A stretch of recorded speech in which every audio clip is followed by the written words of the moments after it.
पूरा एक्सटेंड करके कोई शॉट ले सकते हैं। माइक या फिर लाइट को भी माउंट कर सकते हैं। अगर मैं इलेक्ट्रॉनिक स्टेबलाइजेशन ऑन करता हूं तो प्रॉब्लम ये आती है कि फील्ड ऑफ व्यू काफ़ी क्रॉप हो जाता है। 5 फीट की है तो काफ़ी लंबी है। होल्ड करने पर ये 33 सेंटीमीटर की रह जाती है। हेलो, कैसे हैं आप? I hope you are doing really fine. आज मैं एक बहुत बड़ी प्रॉब्लम का सॉल्यूशन देने आया हूँ। जब भी मैं अपने सोनी ZV-E10 कैमरा से व्लॉगिंग करता हूँ, क्योंकि इस कैमरा के स्टॉक लेंस की मिनिमम फोकल लेंथ 16 mm है। अभी मैं करंटली व्लॉग कर रहा हूँ सोनी ZV-E10 कैमरा से। इसके स्टॉक लेंस को यूज कर रहा हूँ। मिनिमम फोकल लेंथ 16 mm मैं यूज कर रहा हूँ। You can see the field of view behind me is very wide और अच्छा दिख रहा है। बट प्रॉब्लम सबसे बड़ी ये है कि जब मैं चलने की कोशिश कर रहा हूँ तो ये वीडियो बहुत शेक कर रहा है। और इससे भी ज्यादा बड़ी प्रॉब्लम तब होती है अगर मैं इलेक्ट्रॉनिक स्टेबलाइजेशन ऑन करता हूँ तो प्रॉब्लम ये आती है कि फील्ड ऑफ व्यू काफी क्रॉप हो जाता है। सेम स्पॉट पर ब्लॉक करते हुए आप देख सकते हैं कि पीछे जो फील्ड ऑफ व्यू है वो काफी कम हो गया, अराउंड 40%।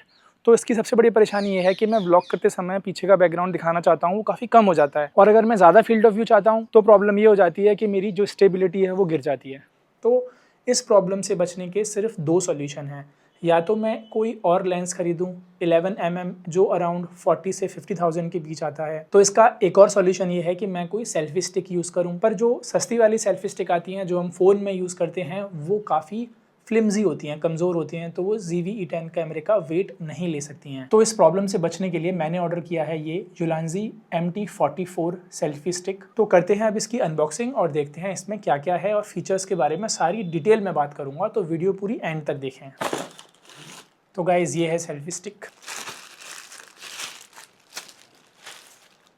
और ये फीचर्स बताने के लिए इसके अंदर है थोड़ा सा पेपर वर्क। इसकी जो बिल्ड क्वालिटी है वो बेहतरीन है, एक्सीलेंट बिल्ड क्वालिटी है और काफ़ी स्ट्रॉन्ग और स्टर्डी है, आसानी से नहीं टूटेगी। आइवरी कलर में बहुत ही एक्सीलेंट दिखती है ये। और ये मरून रेड कलर का लॉक इसको बहुत ही सुंदर बनाता है। इस लॉक को अनस्क्रू करके आप इसे एक ट्राइपॉड स्टैंड की तरह भी यूज़ कर सकते हैं। इसकी हेल्प से आप इसे किसी भी एंगल पर लॉक कर सकते हैं। जब भी आप इसे प्लेस करोगे तो काफ़ी स्टर्डी है, गिरने का कोई डर नहीं रहता है इससे। फोल्ड करने पर ये 33 सेंटीमीटर की रह जाती है और इजीली आप किसी भी बैग में प्लेस कर सकते हैं। बहुत ही आसानी से आप इसे कैरी कर सकते हैं। और एक्सटेंड करने पर ये लगभग 5 फुट लंबी हो जाती है। तो कभी कभी काफ़ी ध्यान से इसको यूज़ करना पड़ता है कहीं पंखे से न टकरा जाए। तो इसकी हेल्प से आप काफ़ी वाइड एंगल शॉट ले सकते हैं और अपने बैकग्राउंड के व्यू को काफ़ी बड़ा दिखा सकते हैं और अपनी ऑडियंस से कनेक्ट हो सकते हैं। एक नॉर्मल ट्राइपॉड के कंपैरिजन में जिसका वेट 3 से 4 किलो तक हो जाता है, इसका वेट सिर्फ 400 ग्राम है, जो इसे बिल्कुल भी चीप नहीं बनाता है। आप देख सकते हैं इसके हैंडल पर काफ़ी अच्छा पैटर्न दिया हुआ है जो इसकी ग्रिप को काफ़ी स्ट्रॉन्ग बनाता है। ये लगभग 1 किलोग्राम का वेट हैंडल कर सकती है। मोबाइल तो इजीली माउंट कर ही सकते हैं, बट इवन मिररलेस कैमरा जैसे कि सोनी ZV-E10 को भी कॉन्फिडेंटली माउंट कर सकते हैं। तो ये सेल्फी स्टिक सिर्फ एक सेल्फी स्टिक नहीं है, ये लगभग 5 फुट तक एक्सटेंड भी होती है और एक झटके में ट्राइपॉड स्टैंड भी बन जाती है आपके स्टैटिक शॉट्स के लिए। हैंड हेल्ड ग्रिप यूज करके आप व्लॉगिंग भी कर सकते हैं इस तरह से कैमरा माउंट करके। और एक और बहुत ही खास फीचर है इसका, आप साइड से इसे अनस्क्रू करके इसके हेड को किधर भी 360 डिग्री रोटेट कर सकते हो। बिल्कुल आप 180 डिग्री बैंड कर सकते हो और इस तरह से आप सामने कैमरा रख के साइड एंगल शॉट्स भी ले सकते हो। इस तरह से यहाँ पे कैमरा रखकर पोर्ट्रेट मोड ले सकते हो और इस तरह से सीधा करके लैंडस्केप मोड भी ले सकते हो। इसकी कंपैटिबिलिटी बहुत ही बढ़िया है और अगर आप ध्यान देंगे तो इसमें ऊपर एक हॉर्सशू माउंट भी है जिसपे आप कोई लाइट वगैरह माउंट कर सकते हैं मोबाइल फोन यूज करेंगे तब, या फिर आप इसे नीचे इस तरह से एक्सटेंड करके यहाँ पे कैमरा लगा सकते हैं और इस तरह से यहाँ पर लाइट भी लगा सकते हैं। ये स्क्रू दिया हुआ है जिस पे आप कैमरा माउंट कर सकते हो और इसके साथ साथ आप देखेंगे कि यहाँ पे रबर का ग्रिप भी दिया हुआ है अंदर, जिससे कि आपका जो कैमरा या मोबाइल फ़ोन है वो स्लिप ना हो किसी भी कंडीशन में। तो बहुत ही क्लीन डिज़ाइन है, जब भी जैसी भी आपकी रिक्वायरमेंट है आप मोबाइल और कैमरा दोनों को ही माउंट कर सकते हो। ये एक कंप्लीट व्लॉगिंग टूल है जो आप ट्राइपॉड की जगह पर यूज़ कर सकते हैं और कॉन्फिडेंटली इस पर कैमरा या मोबाइल फ़ोन को माउंट कर सकते हैं और साथ ही साथ लाइट या माइक को भी माउंट कर सकते हैं। ये स्ट्रॉन्ग भी है, वर्सेटाइल भी है, तो it is perfect for your day to day vlogging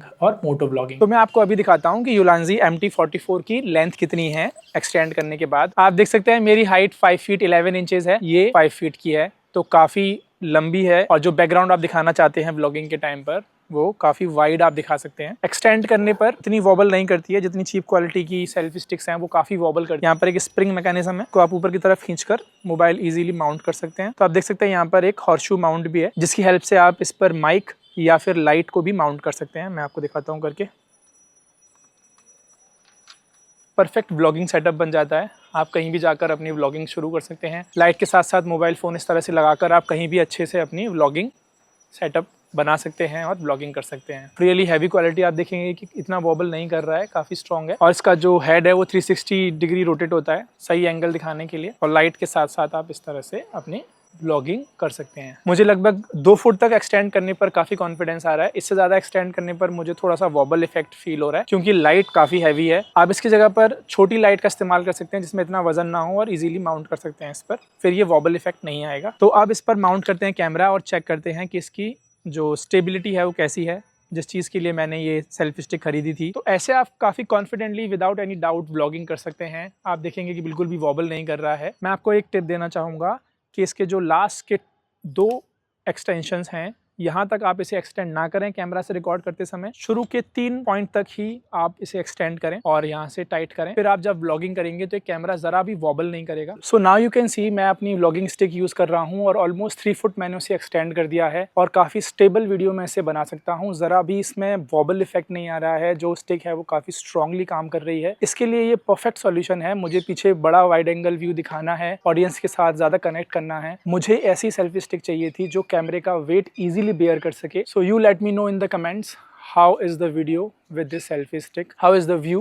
और हाँ, अगर आप कोई वाइड शॉट लेना चाहते हैं तो आप इसे पूरा एक्सटेंड करके कोई शॉट ले सकते हैं। पूरा एक्सटेंड करके ऐसे वॉक करके शॉट लेना थोड़ा लेस कॉन्फिडेंट लगता है, क्योंकि इतना ज़्यादा खींचने पर ये थोड़ा वॉबल करता है। So this is what it is. और इन अ टाइम ऑफ नीड, तो आपको कोई क्विक फोटो लेना हो या फिर खड़े होकर आपको सामने से गुजरना हो, कोई सीन रिकॉर्ड करना हो, तो आप क्विकली इसका तीनों लेग्स को एक्सटेंड करके आप प्लेस कर सकते हो इस तरह से, और आप कोई लैंडस्केप का शॉट ले सकते हो, आप सामने से गुजरकर इस तरह से शॉट ले सकते हो। जो भी आपको लेना है, आप फोटोग्राफी करनी है, आप बहुत कॉन्फिडेंटली कर सकते हो। ये काफ़ी स्टडी है। सुबह सुबह काफ़ी तेज ब्राइट सनलाइट आ रही है मेरी आंखों में, मुझसे देखा नहीं जा रहा है। सो आई होप आपको मेरी वीडियो काफ़ी पसंद आई होगी। प्लीज़ सब्सक्राइब करें और कमेंट करें। Thank you. मिलते हैं फिर नेक्स्ट वीडियो में। All the best, take care.